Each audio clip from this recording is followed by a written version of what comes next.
Hi friends, welcome to tech skills. So friends, SQL के इस video में हम डेटाबेस क्रिएट करेंगे। देन डेटाबेस क्रिएट करने के बाद हम अब एक टेबल क्रिएट करेंगे। हम देखेंगे स्टेप बाय स्टेप हम टेबल कैसे क्रिएट कर सकते हैं एसक्यूएल के अंदर में। तो बिना देरी किए हुए चलिए हम अपना जो है ना डेटाबेस सबसे पहले क्रिएट करते हैं। तो डेटाबेस क्रिएट करने के लिए हम क्रिएट कमांड का यूज करेंगे। हम लिखेंगे यहाँ पे क्रिएट डेटाबेस। देन आपको जो भी नाम रखना हो अपने डेटाबेस का वो आप यहाँ पे नाम रख सकते हैं। फॉर एग्जांपल मुझे अपने डेटाबेस का नाम रखना है tech skills, right. Tech skills ये हमारे डेटाबेस का नाम हो जाएगा। इसकी जगह पे आप जो है ना अपनी पसंद का जो भी नाम रखना चाहें वो आप यहाँ पे लिख सकते हैं। तो हम इसको सिलेक्ट करेंगे। सिलेक्ट करने के बाद यहाँ से एग्जीक्यूट कर देंगे। एग्जीक्यूट करने के बाद यहाँ पे आ जाएगा कमांड्स कम्प्लीटली सक्सेसफुली, यानी कि हमने जो कमांड्स लिखा है वो हमारा यहाँ पे सक्सेसफुली कंप्लीट हो गया है, राइट। इसको यूज करने के लिए हम यूज कमांड का यूज करेंगे। यहाँ पे लिखेंगे use tech skills, right. Then इसके बाद जो है ना यूज कमांड्स का यूज करने के बाद हम अपने डेटाबेस को यूज कर सकते हैं। तो सिंपली इसको सिलेक्ट करेंगे। सिलेक्ट करने के बाद एग्जीक्यूट कर देंगे कि अगेन यहाँ पे कमांड्स कंप्लीटेड सक्सेसफुली, हमारा जो है ना कमांड सक्सेसफुली कंप्लीट हो गया है। तो आप देखेंगे हमने जो टेक स्किल्स यहाँ पे डेटाबेस क्रिएट किया है वो यहाँ पे आपको यहाँ पे नजर आएगा, राइट। ये हमारा आ जाएगा डेटाबेस। सो इट मीन्स हमारा डेटाबेस क्रिएट हो गया। अब इस डेटाबेस के अंदर में हम एक टेबल क्रिएट करेंगे। तो टेबल क्रिएट करने के लिए अगेन हम यहाँ पे क्रिएट कमांड का ही यूज करते हैं। हम लिखेंगे क्रिएट टेबल। देन आप अपने टेबल का जो भी नाम रखना चाहें वो आप यहाँ से रख सकते हैं। फॉर एग्जाम्पल मैं अपने टेबल का नाम रखूंगा employees. Create table employees, right. ये आ जाएगा। Then open bracket comma, then यहाँ पे हम लिखेंगे employee ID, employee underscore ID. हम इसको रख देंगे इंट और ये हो जाएगा हमारा प्राइमरी की।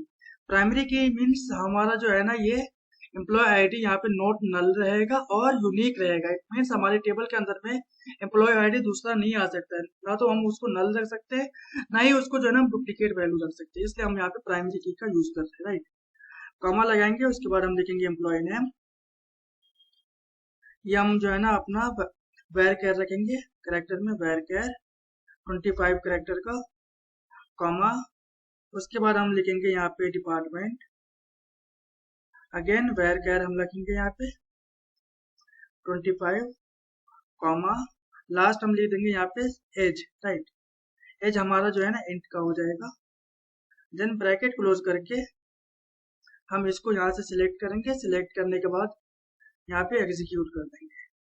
अब देखेंगे कमांड्स कंप्लीटेड सक्सेसफुली। हमने जो कमांड्स लिखा यहाँ पे टेबल क्रिएट किया एम्प्लॉयज नाम का, ये हमारा जो है ना सक्सेसफुली क्रिएट हो गया है। इसको देखने के लिए हम यहाँ पे क्या करेंगे, कमांड लिखेंगे सिलेक्ट ऑल फ्रॉम एम्प्लॉयज। हमने जो एम्प्लॉयज टेबल लिया उसमें से जो ना जो भी चीजें हैं उन सभी चीजों को हम यहाँ पे सिलेक्ट कर लेंगे। तो सिंपली हम इसको यहाँ से सिलेक्ट करेंगे, यहाँ पे जाके एग्जीक्यूट कर देंगे।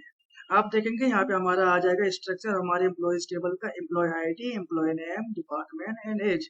अभी आप देखेंगे हमने जो यहाँ पे टेबल क्रिएट किया इस टेबल के अंदर में किसी भी तरीके का कोई वैल्यू नहीं है। तो वैल्यू पुट करने के लिए हम यहाँ पे जो है ना इसको इंसर्ट कमांड को यूज करके हम अपने टेबल के अंदर में वैल्यू पुट करेंगे। तो सिंपली हम यहाँ पे लिखेंगे insert into employees, insert into employees, right.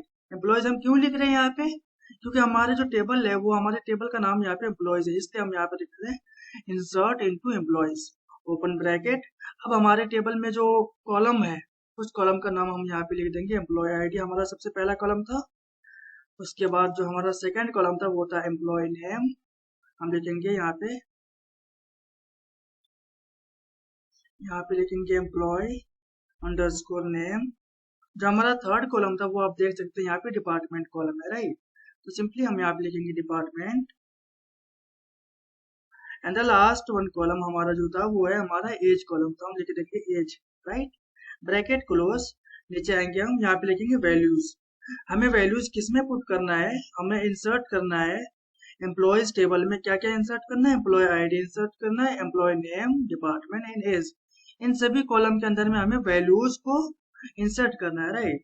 So again अब हम ओपन ब्रैकेट और इसके अंदर में हम वैल्यूज को पुट करना स्टार्ट करेंगे। तो हम ले देंगे सबसे पहले employee ID 1 comma employee name आप कुछ भी लिख सकते हैं इन्वर्टेड कॉमा के अंदर में। फॉर एग्जांपल मैं राज लिख देता हूँ, inverted comma close, again comma, department में हम लिख देंगे finance, finance department, then inverted comma close, again comma, and age में हम लिख देंगे 23, राइट, क्लोज ब्रैकेट, कॉमा लगाएंगे, अगेन नीचे आएंगे, यहाँ पे हम जो है ना सेकंड रो लिखेंगे अपने टेबल का, एम्प्लॉयज टेबल का, तो हम लिख देंगे employee ID 2, comma, employee name हो जाएगा हमारा, यहाँ पे लिख देंगे अमीश, कॉमा, डिपार्टमेंट हम यहाँ पे लिख देंगे केमिकल, कॉमा, एंड एज लिख देंगे यहाँ पे 20, ब्रैकेट क्लोज, राइट, ये आ जाएगा हमारा, हमने यहाँ पे कॉलम। अब सिंपली हम यहाँ से इसको सिलेक्ट करेंगे, सिलेक्ट करने के बाद एग्जीक्यूट कर देंगे। अभी हमारा यहाँ पे इनकरेक्ट सिंटैक्स दिखा रहा है। इनकरेक्ट सिंटैक्स दिखाने का रीजन यहाँ पे ये है कि हमने यहाँ पे कॉमा नहीं लगाया है, तो कॉमा लगाएंगे, यहाँ से इसको सिलेक्ट करके एग्जीक्यूट कर देंगे। अब हम देखेंगे यहाँ पे आ गया हमारा 2 रोज अफेक्टेड। अब हमें अपना टेबल को शो करना हो तो लिखेंगे select all from employees, right, यहाँ से सिंपली इस क्वेरी को यहाँ से सिलेक्ट करेंगे, देन एग्जीक्यूट कर देंगे। ये आ जाएगा हमने जो टेबल क्रिएट किया, एम्प्लॉयज टेबल, एम्प्लॉय आईडी हमारा 1 2, employee name Raj and Amish, department finance chemical, then age 23 20।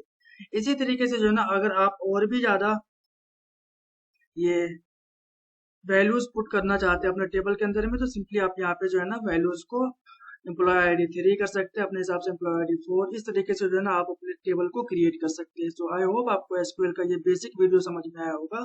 अगर वीडियो पसंद आया तो प्लीज इस वीडियो को लाइक करें और हमारे चैनल को सब्सक्राइब करें। Thank you.